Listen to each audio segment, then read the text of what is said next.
Tu as la capacité de penser différemment des autres. Tu as en toi la force de réorganiser ton passé.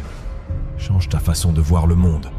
Vois l'obscurité non pas comme une excuse pour fuir les monstres que tu t'es imaginés, mais plutôt comme une invitation à devenir la lumière.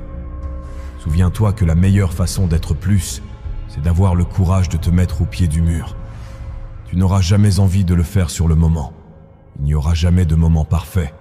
Mais en t'engageant dans cette vulnérabilité, tu libéreras en toi la puissance, la force, la grandeur qui étaient cachées depuis si longtemps. En t'immergeant dans le chaos, tu crées en même temps le calme. Tu sais, la vie, c'est comme relier les points. Et je crois personnellement qu'il y a toujours un moyen de faire presque n'importe quoi. Il faut juste comprendre quels sont les liens à établir pour y arriver. Alors, commence par mettre un point en te réveillant à une heure raisonnable. Respire l'air du matin et laisse le soleil te réchauffer le visage quand il se lève. Tu fais ça, et tu es déjà un peu mieux. Ensuite, mets un point sur les courses. Qu'est-ce que tu mets dans ton assiette? Comment tu nourris ton corps? Fais quelques changements qui te permettront de te sentir bien dans la façon dont tu prends soin de toi. Et voilà, tu viens de relier un autre point. En allant à la salle de sport 3 fois par semaine, tu vois ce que je veux dire? Les petits changements te font déjà sentir comme une personne différente. Et tu peux voir comment cette montée en puissance fonctionne. Aucun des 3 éléments n'était une transition monumentale. Ce sont des petites tâches gérables. En fait, tout ce qui a du poids, c'est souvent juste un petit changement comme ça.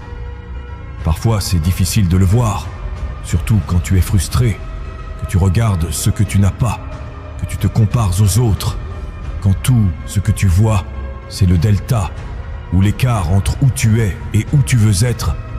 C'est un peu comme du poison, mais le vrai changement, c'est de relier les petits points, de créer des petites cartes pour avancer.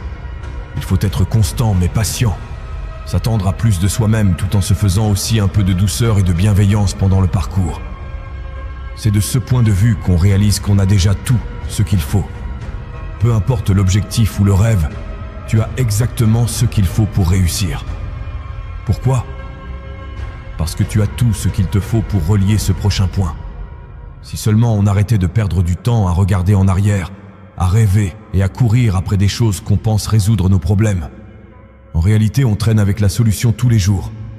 Tu sais, Jim Rohn disait que ce n'est pas la destination qui compte, mais qui on devient en chemin. Et je pense que c'est vrai. Parce qu'en cherchant à évoluer et à grandir, on apprend à relier les points. On doit avoir confiance en nous, réaliser qu'on n'a pas besoin d'un grand saut, mais juste de petits pas réguliers.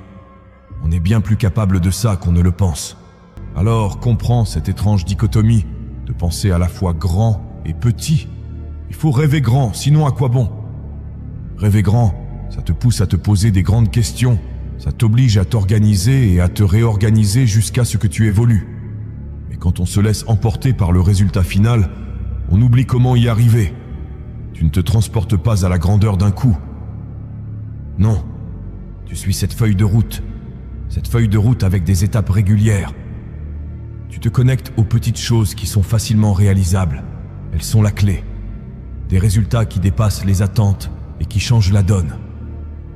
Alors, qu'est-ce qu'il te faut pour arriver là où tu veux vraiment être? Pas un miracle, mais une simple compréhension. Il faut reconnaître qu'en ce moment, tu as tout ce qu'il te faut pour construire et relier le prochain point. Et ça, c'est toujours suffisant. Il faut apprendre à accepter les petites tragédies de la vie. Et si, au fond, ce sont les éléments qui font de nous ce qu'on est, qui nous poussent vers notre meilleur. Il y a une idée stoïque assez célèbre qui dit qu'on ne peut souvent pas contrôler ce qui arrive, mais on peut toujours contrôler notre réaction face à ce qui se passe. Et c'est là que réside notre pouvoir. Tu sais, comme on dit, quand une porte se ferme, ça te rapproche de celle qui va s'ouvrir pour toi. C'est à toi de décider si tu vas puiser en toi pour l'ouvrir, ou si tu vas te concentrer sur ce qui manque, sur le vide, sur ce qui n'est pas là, ce que tu n'as pas, ce qui a mal tourné. C'est ce que la plupart des gens utilisent comme excuse pour s'arrêter ou abandonner. Ça peut être la raison pour laquelle tu perds, ou au contraire, ça peut être ce qui te fait gagner. Il faut que tu trouves un moyen. Mais ça veut dire avancer et avoir confiance qu'il y a du bon à venir.